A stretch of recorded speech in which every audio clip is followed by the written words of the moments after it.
Tidak terasa 5 tahun berlalu sejak muktamar ke-32 di Makassar, Sulawesi Selatan.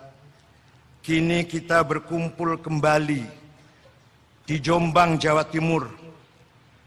Oleh karena itu saya ucapkan selamat datang di muktamar NU yang ke-33. Asbahtum ahlan wa nazaltum sahla. Izinkan saya, Bapak Presiden, pada kesempatan ini menyampaikan secara ringkas sejumlah hal yang berkaitan dengan perhelatan muktamar ini. Sebagaimana kita ketahui, muktamar kali ini mengusung tema besar, meneguhkan Islam Nusantara untuk peradaban Indonesia dan dunia. Islam Nusantara sama sekali bukan madhab baru, bukan firqah baru, bukan aliran baru. Islam Nusantara merupakan khosois wa mumayyizat, tipologi. Sebagai khosois atau mumayyizat, Islam Nusantara menjadi ciri khas Islamnya orang-orang Nusantara, yaitu laku Islam yang melebur secara harmonis dengan budaya Nusantara yang sesuai dengan panduan syarak, segala ragam adat istiadat, tradisi, kearifan yang tidak melanggar batas-batas syarak, tidak hanya diperbolehkan, namun justru didaya gunakan sedemikian rupa untuk dakwah Islam di bumi Nusantara. Lahirlah Islam yang berperadaban, Islam yang santun, Islam yang mengedepankan akal sehat dan nurani, Islam yang membuat pemeluknya mencintai, membela tanah air lahir batin, Islam yang memuliakan manusia dan kemanusiaan. Inilah Islam ahli sunnah wal jamaah yang kita warisi dari para aulia, utamanya para wali songo. Berbahagialah kita semua, beruntunglah umat Islam bangsa Indonesia atas nikmat yang sungguh luhur ini. Inilah nikmat yang hari ini belum tentu dikaruniakan kepada umat Islam di belahan bumi lain. Lantas, apa yang bisa kita abdikan dalam meneruskan perjuangan Wali Songo? Apapun yang bisa kita lakukan untuk melestarikan dan mengembangkan Islam Nusantara pasti harus berlandaskan pada 4 semangat. Pertama, ruhuddin, semangat religius. Semangat keagamaan bukan berarti melegal formalkan agama, bukan berarti mengkonstitusikan agama, tetapi penekanan utama ruhuddin adalah akhlakul karimah. Innama bu'ithtu liutammima makarimal akhlak, kata Rasulullah SAW. Tidak ada artinya beragama tanpa adanya akhlakul karimah. Contoh jelas mengenai ini ialah keindahan akhlak dari Hadratus Syekh almarhum wal maghfurlah Mbah Kiai Bisri Samsuri, buyut atau kakek keempat dari Pak Muhammad Iskandar dan Pak Saifullah Yusuf dan Pak Halim Iskandar, pokoknya Bani Iskandar lah. Kita semua tahu betapa tegasnya beliau dalam berfikih sekaligus lentur dalam bersikap. Kedua, ruhul wataniyah, spirit nasionalis, semangat kebangsaan. Seperti nasihat Hadratus Syekh Haji Hashim Asy'ari, pendiri Nahdlatul Ulama, kepada putranya yaitu Kiai Wahid Hashim, antara Islam dan nasionalisme jangan dipertentangkan, akan tetapi saling melengkapi. Islam menjadi kuat di suatu kawasan karena adanya semangat kebangsaan yang menyala di dada, dan bangsa ini bisa menjadi kokoh karena diisi dengan nilai-nilai Islam. Maka para mutamirin, amanah dari Allah berupa tanah air Nusantara yang sangat kaya raya ini wajib bagi kita untuk menjaga keutuhan bangsa ini. Bukan hanya menjaga keutuhan geografis teritorial, tapi juga menjaga kemandirian politik, kemandirian hukum, kemandirian ekonomi, dan kemandirian budaya.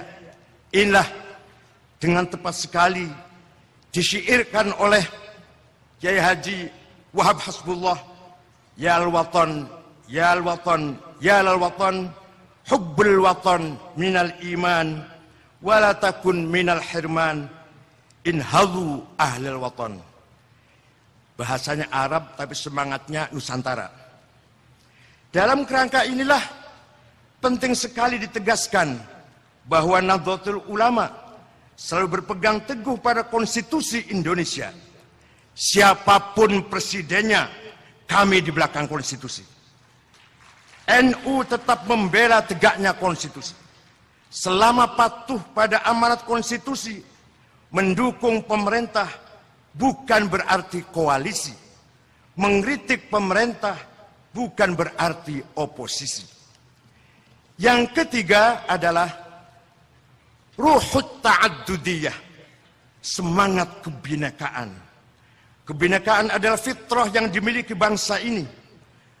Seturut dengan luas bentang wilayahnya.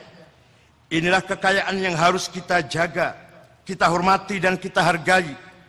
Adakah bangsa di dunia selain Nusantara yang memiliki kekayaan budaya berupa begitu banyak suku, bahasa, tradisi, dan adat istiadat? Di atas sajadah Nusantara, seperti dipuisikan oleh Pak Zawa Imron, di atas sajadah Nusantara inilah kita belajar memahami firman Allah, walau sya'allahu laja'alakum ummatan wahidah. Seandainya Allah menghendaki, bisa saja seluruh manusia itu hanya terdiri dari satu bangsa. Namun kenyataannya Allah menghendaki adanya beragam bangsa, beragam keragaman inilah yang kemudian dibangun di atas prinsip lita'arofu. Tidak mungkin kita bisa saling mengenal bila tidak ada perbedaan. Dan tidak mungkin kita bisa saling membangun dan bekerja sama bila tidak saling mengenal. Bapak Presiden yang saya hormati, para muktamirin, yang keempat adalah ruhul insaniyah atau semangat kemanusiaan. Ini pandangan visioner dari pendiri NU Kiai Haji Hashim Asy'ari mengenai ukhuwah insaniyah, semangat membangun persaudaraan sesama umat manusia, sehingga hadirlah dunia tanpa peperangan, dunia tanpa senjata perusak massal. Dengan dilandasi ruhul insaniyah, dunia yang damai menjadi nyata. Ketika terjadi konflik, yang dikedepankan adalah musyawarah. Semuanya diselesaikan dengan jalan dialog dan perundingan, bukan dengan senjata, pedang atau pentungan. Itulah ukhuwah insaniyah. Semua manusia adalah keturunan dari ayah ibu yang sama, Nabi Adam dan Siti Hawa. Maka semua manusia adalah bersaudara. Pengecualian hanya berlaku pada para pelanggar hukum. Rasulullah menegaskan, wala udwana illa 'alal zalimin. Tidak boleh ada permusuhan kecuali terhadap pelanggar hukum. Ini seperti pesan Nabi Muhammad ketika wukuf di Arafah pada haji wada', ayuhan nas inna dima'akum haram wa amwalakum haram wa 'irdakum haram ka hurmati yaumikum hadza wa syahrikum hadza wa baladikum hadza. Wahai umat manusia, siapapun manusia itu, nyawa kalian suci, harta kalian suci, martabat kalian suci, seperti sucinya hari haji ini, sucinya bulan haji ini, sucinya kota Mekah ini. Oleh karena itu barang siapa yang melecehkan nyawa, harta, martabat manusia, maka berarti melecehkan kesucian agama Islam. Sebagai Jam'iyah Diniyah Istimaiyah, ke depan NU harus terus-menerus memperkuat ajaran ahli sunnah wal jamaah. Kepemimpinan dan kepengurusan Nahdlatul Ulama pada masa mendatang wajib, tidak bisa tidak, harus semakin diperkuat dengan dasar-dasar keulamaan yang mencerminkan karakter ahli sunnah wal jamaah. Tentu saja dasar keulamaan ini diperkuat pula dengan kesiapan Nahdlatul Ulama menghadapi perkembangan zaman yang terus berubah. Karena itulah pemimpin Nahdlatul Ulama sejak dulu dan seterusnya harus berbasis pesantren. Inilah mengapa sejak dahulu saya selalu menyebut al-audah ila pesantren, kembali ke nilai-nilai pesantren, akhlak pesantren, budaya pesantren. Kita harus mengikuti kembali nilai-nilai yang sudah ditradisikan oleh para pendiri Nahdlatul Ulama. Antara NU dan pesantren tidak bisa dipisahkan, baik dalam nilai-nilai, garis perjuangan, dan cara berpikir serta cara bertindak. Saya juga berpesan kepada seluruh warga Nahdliyin agar semakin mengencangkan ikatan dengan ulama. Kita sebagai santri harus taat pada ulama-ulama sepuh. Ketaatan inilah yang tidak hanya menyelamatkan kita sebagai individu, kita sebagai bangsa, tapi terus hingga keselamatan di akhirat kelak nanti. Bapak Presiden, para tamu undangan, para muktamirin yang berbahagia, terakhir, mari kita bermuktamar dengan khidmat, khusyuk. Mari bermuktamar dengan santun. Mari bersama-sama kita tunjukkan muktamar yang berakhlakul karimah. Hari-hari ini, sejarah menyaksikan kita di Jombang ini, di bulan Agustus ini, bulan kemerdekaan negara kita, di atas dampar ngaji para pendiri NU dan Indonesia ini. Semoga muktamar Nahdlatul Ulama kali ini menjadi muktamar yang dibarokai dan diridhoi oleh Allah, sehingga membawa manfaat dan maslahat kepada kita semua. Selamat bermuktamar, selamat berakhlakul karimah.